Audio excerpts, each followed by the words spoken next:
Bonjour, aujourd'hui je vous emmène dans les Pyrénées-Orientales visiter la cité médiévale de Villefranche-de-Conflans et le fort Libéria, toutes deux bâties par l'architecte militaire de Louis XIV, le célèbre Vauban. Ces deux sites sont inscrits également au patrimoine mondial de l'humanité et se trouvent au cœur du parc naturel régional Pyrénées-Catalanes. Bien entendu, pour faire notre petite visite comme à l'accoutumée, il y a quelqu'un du pays qui va nous accompagner. Aujourd'hui, c'est Claude Ricard, restaurateur à Villefranche, et il nous a donné rendez-vous sur les remparts. Autrement, je disais que c'est la seule enceinte urbaine. Ok. Bonjour Claude. Bonjour Sophie, bienvenue chez nous. Eh bien merci. Alors je vous ai amené aujourd'hui Micheline. Bonjour Qui est la Micheline. guide conférencière spécialisée pour ce site-là. On part faire la visite? Ah, volontiers. Alors c'est parti. C'est merveilleux ce soleil-là. Hein? Villefranche a été fondée à la fin du XIe siècle par un comte de Cerdagne qui s'appelait Guillaume Rémond, pour être la capitale du Conflans.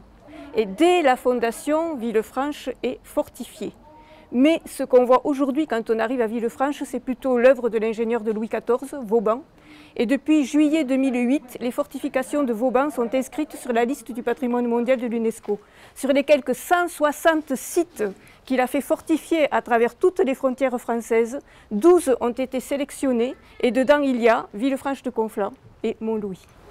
Et le fort Libéria, je crois. Hein, à Villefranche sont inscrits 3 éléments qui se complètent.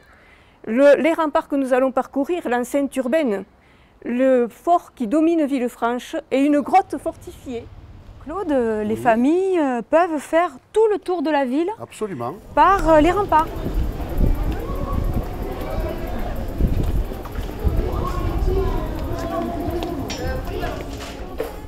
Nous sommes devant la porte comtale qui faisait partie de l'enceinte médiévale de Villefranche.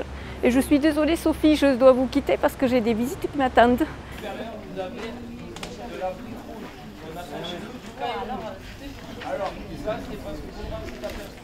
Sophie, ce qui est intéressant dans cette rue commerçante, c'est toutes les anciens fer forgés.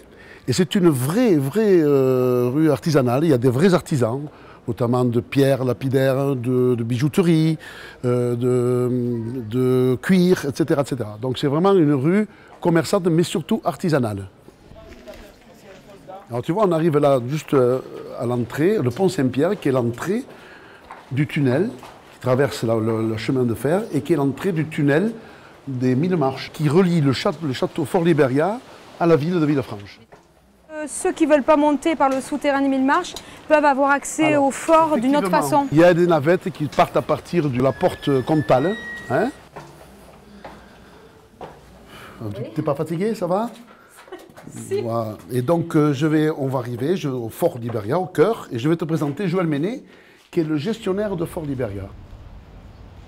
Mais à l'origine, Vauban l'a installé à cet endroit bien précis, justement pour assurer le contrôle et la surveillance des 3 vallées. Aujourd'hui, on peut dire qu'en l'ayant ouvert et réhabilité comme il l'a été, et il l'est encore d'ailleurs, ça permet aussi à tout le monde, les gens du pays mais les touristes aussi, de se réapproprier et de se replonger dans l'histoire, quoi. Claude, voilà, c'est fini, notre balade est terminée. Écoute, ça a été un plaisir pour moi de te recevoir.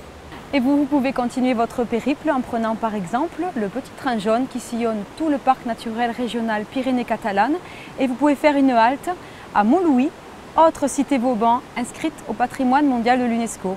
En clair, c'est à vous de faire votre propre voyage. Je vous dis au revoir et bon vent.